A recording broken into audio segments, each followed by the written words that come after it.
Hello friends, today we will talk about module 4. The title of the topic is Early Renaissance in Italy circa 1400 to circa 479. The objectives in learning this chapter are acquaint about the early period of Renaissance. Look at the artists of the period and understand their works.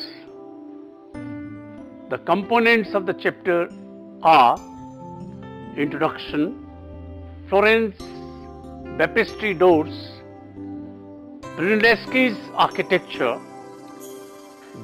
Ghiberti's East Baptistry doors, David by Donatello, Masaccio's The Tribute Money, Masaccio's expulsion from the Garden of Eden,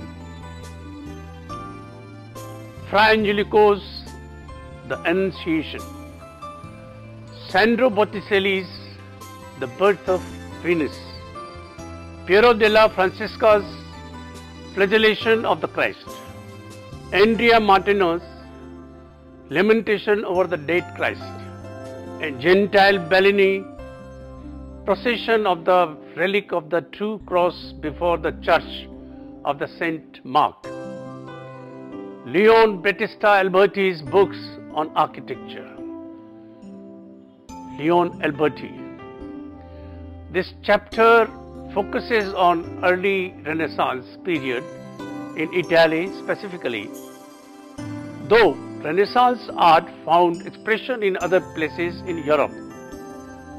The emphasis of this chapter is on early Renaissance in Italy. The early Renaissance centered itself in Florence as it got patronized by the Florentine Medici family. It did spread throughout Italy in due course of time. This is to remind you that the term Renaissance was first coined by the 19th century French historian Jules Michelet, 1798 to 1874. The Florence Baptistry doors. In 1401, the Florence Cathedral announced a competition to commission 2 bronze doors based on the story of Isaac. 2 14th century doors were already in place. Out of 7 contestants, Filippo Brunelleschi 1377 to 1446 and Lorenzo Ghiberti circa 1381 to 1455 were the most impressive. Ghiberti won the competition. While Brunelleschi's composition is rugged and explosive, marked by raw dramatic intensity, Ghiberti's version is quite different, soft and graceful rather than powerful and dramatic. The finished doors installed in baptistry in 1424 were so successful that Ghiberti was commissioned to create another set. His most famous work, held by Michelangelo as The Gates of Paradise. Brunelleschi, however, focused on buildings rather than bronzes, becoming one of the most important architects of the Italian Renaissance.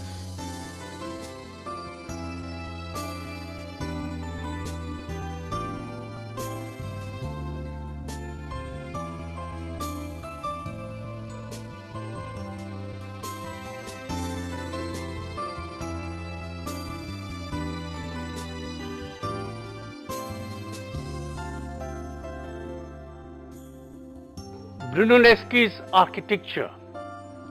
The roots of Brunelleschi's early architecture can be traced to classical precedents. Compared with the complexity of Aubert-Rézer's search for perfect mathematical ratios based on musical harmonies, Brunelleschi's concept of architectural beauty lay in basic ratios and shapes, He preferred simple to irrational numbers and ratios of 1 colon 2 and 1 colon 3. He used circles and squares in his building plans, and he constructed round rather than pointed arches which were supported by classical columns rather than Gothic piers. His first masterpiece was the Dome of Florence Cathedral. He had proposed a sound technical solution to how the dome would be constructed without the traditional armature or wooden skeletal framework. By placing the brickwork in the herringbone patterns between the framework of the stone beams, Brunelleschi learned from the examples of Pantheon, which had a hemispherical dome 142 feet in diameter, that it was theoretically impossible to span an opening of this width. However, the structure of Florence Cathedral did not lend itself to Roman building techniques, and the octagonal drum was too wide to be built with the wooden centering used in the Middle Ages. In 1417 to 30, Brunelleschi proposed a solution which he illustrated with a model on a 1 column 12 scale. He followed a horizontal construction plan based on a system of vertical ribs. Primary ribs were placed at each of the 8 corners of the octagonal drum, figure 3. At their base, they were approximately 11 feet by 7 feet, tapering towards their apex and visible to the viewer from the outside. Between each 2 primary ribs were 2 secondary vertical ribs, not visible from the outside, making a total of 24 ribs. Around these ribs, Brunelleschi constructed a horizontal section, 2 shells comprising a single dome and connected by horizontal ties placed at intervals. Building 2 thin shells instead of a single trigger one lessened the weight of the dome. Its thrust was further reduced by building the walls of the dome at a steep angle. They rose a full 58 feet before needing support from the below. As a result, the dome was slightly pointed rather than perfectly hemispherical. Brunelleschi also built the Santo Spirito Church in Florence on the principle of early Christian basilica and was inspired by the Latin cross.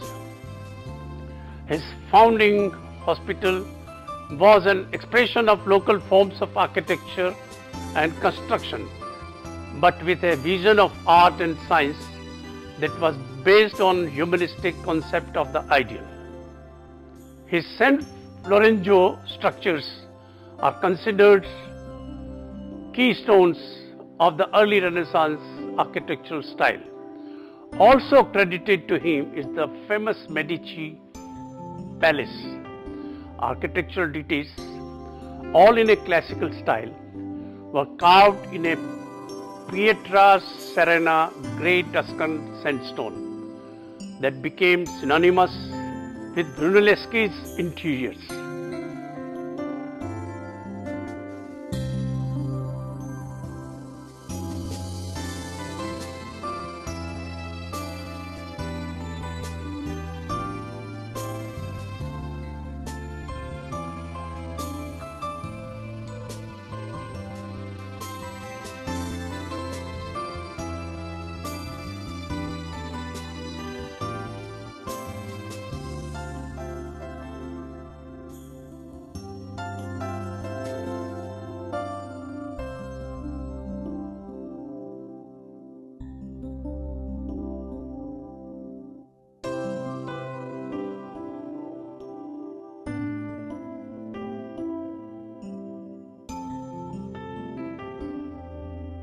Brunelleschi is credited with invention of linear or one-point perspective in Italy.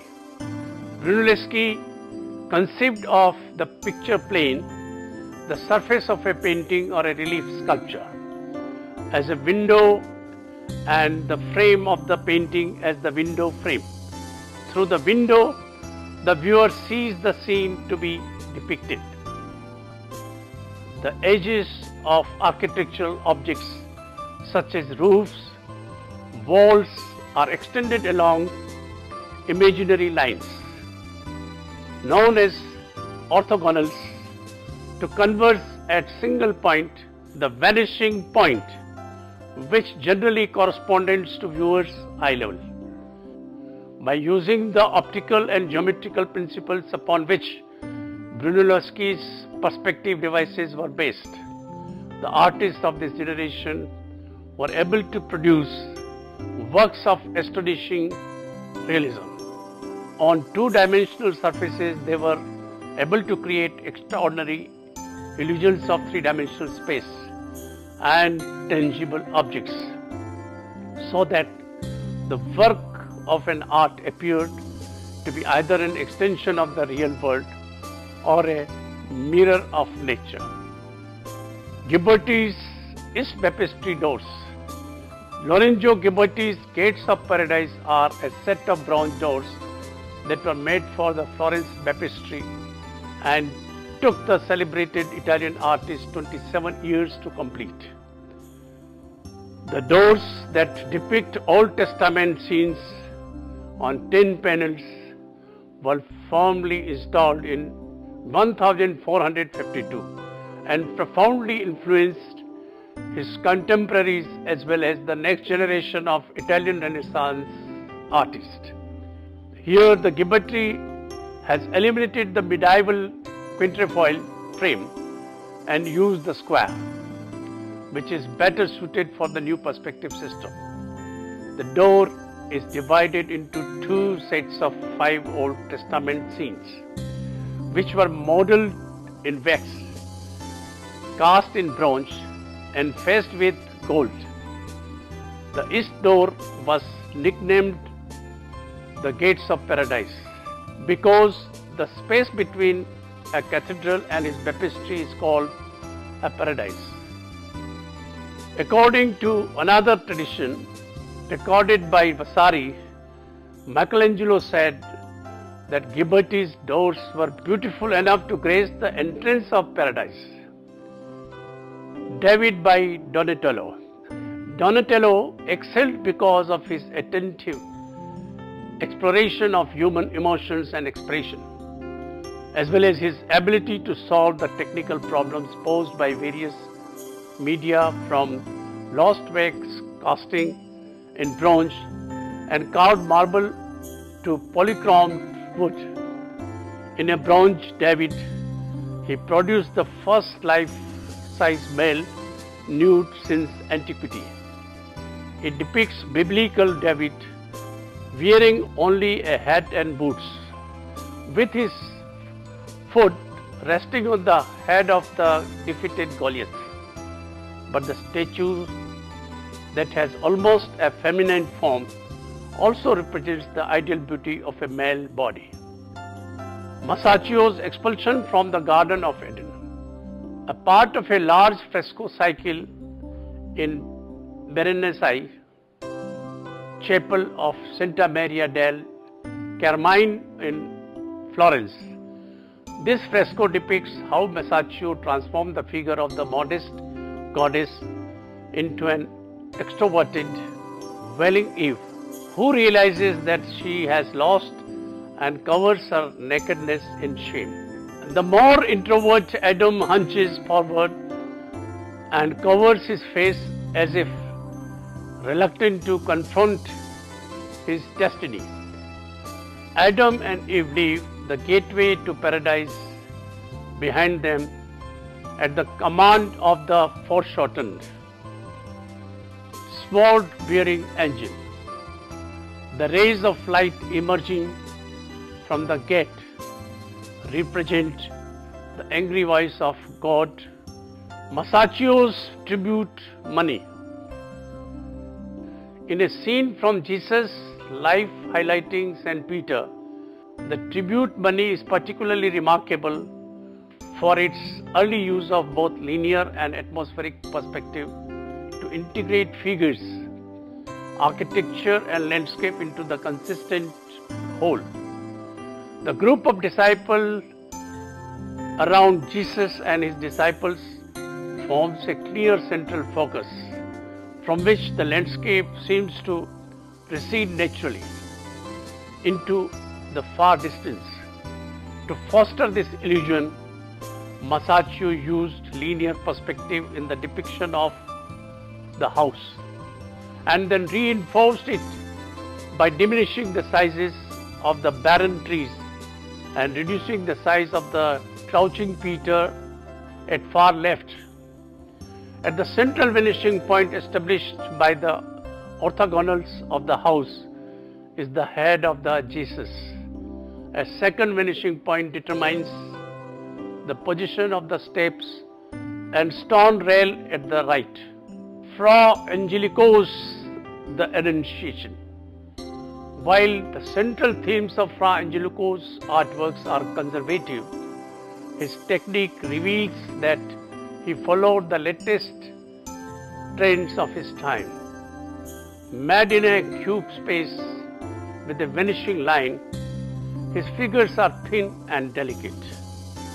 As Adams writes, his gently curving draperies echo the curve of the ceiling walls, the halos, rather than being foreshortened as on Pierrot's God the Father, are flat circles placed on a far slides of the heads. The pattern raised in Gabriel's halo and design on his wings reveal a taste for surface decoration more compatible with international Gothic than with the monumental artistic trends of 15th century Florence. Fra Angelico used light to convey spirituality. Like Gabriel himself, the light enters from the left and falls on Mary's bowed form. More striking is the fact that the vanishing point lies on the plain black wall of the porch, where the light is at its most intense. In contemplating this event, therefore, one's line of sight is directed to pure light, which in the context of the Annunciation signifies the miraculous presence of Christ. The purpose of Fra Angelico's Annunciation is related to its location. In the cell of a Dominican friar in monastery of San Marocco, on the far left, just outside the sacred space of the Annunciation, stands the 13th century Dominican Saint Peter Martyr, who devoted his life to converting heretics of Orthodox Christianity. A member of the Dominican order who had evoked visions of the Annunciation through prayer and meditation. He was a daily inspiration to the friars of San Marocco. Sandro Botticelli's The Birth of Venus. Sandro Botticelli, 1445 to 1510, exemplifies the Renaissance interest in pagan matter. His Venus is somewhat elongated, elegant, and even languid, as if just waking up. Her flowing hair, echoing the elegant drapery curves and translucent waves, conveys a linear quality characteristics of Botticelli's distinctive style. Piero della Francesca, The Flagellation of the Christ. The flagellation of the Christ is probably the finest example of Francesca's outstanding sense of perspective. The title of the subject of the painting are a well-known scene from the Passion of the Christ, but the main focus is not the flagellation. Instead, the focus is on the three figures on the right, while the flagellation is set in the background, whom the three figures represent, and what is their connection with Christ's flagellation is unknown, just like most things about the painting. Andrea Martina, Lamentation over the Dead Christ. Andrea Martina, circa 1430 to 1506, used perspective theory to achieve a radical foreshortening in his dead Christ. The body is shown feet foremost, with the stigmata, the wounds of the crucifixion, clearly visible, and the head slightly tilted towards by a pillow. Martina's idealization of body and mystery of perspective create a haunting psychological effect. Although the subject of the painting, mourning of the dead Christ, is a common theme of both the medieval and Renaissance art, Martina's Lamentation also revealed the influence of classicism and interest in anatomy of human body that would dominate the later Renaissance artworks. Gentile Bellini, procession of the relic of the True Cross before the Church of St. Mark in Venice. The leading figures of the early Renaissance included Jacopo Bellini's 1400 to 1470, known mostly through its sketchbooks, and his sons Gentile Bellini and Giovanni Bellini. It was Giovanni, one of the first major pioneers of oil painting in Venice, who became the father of Venetian painting and the teacher of both Giorgione and Titian, the supreme master of 16th century art in the city. As shown in the painting below, Gentile Bellini celebrated the daily life of the city in large, lively narratives. Bellini's painting depicts the miraculous recovery of the sick child, whose father, the man in the red kneeling to the right of the relic, prayed for help as the relic passed by. Gentile has rendered the cityscape with great attention to detail. The mosaic encrusted by Byzantine Cathedral of St. Mark forms a backdrop for procession, and the Doge Palace and base of the bell tower can be seen at the right. Gentile's procession serves as a reminder that 15th century piazzas and buildings were sites of ritual ceremony, and it was in moments such as this that they were brought to life. Leon Battista Alberti's books on architecture. In many ways, the many talents of early Italian Renaissance were personified in the figure of Leon Battista Alberti, 1404 and 1472, one of the leading intellectuals of the period. Based in Rome for most of his career, where he held a post in papal secretariat. He was a humanist philosopher, a Latin scholar, and the foremost art theorist of the Renaissance. His first treatise on painting, the Pictura, in which he explained the concept of disegno, was followed by a second on architecture, De Redi Factoria, 1440s, and the third on the sculpture called De Statua, 1460s. These books brought together all the innovations of his Renaissance contemporaries, and their publication helped to propagate the new ideas throughout Europe. A practical man as well as a theorist, Alberti was also a painter, sculptor, and inventive architect. His influential designs includes the facades of Santa Maria Novella and Palazzo Rosselli in Florence. Alberti also designed a number of churches in Mantua, including St. Andrea and St. Sebastiano. Although his direct contribution to painting and sculpture was relatively minor, Alberti's importance as a thinker and disseminator of ideas was no less important to the spread of the Renaissance than that of other more famous artists. Let us look at some more works of the age.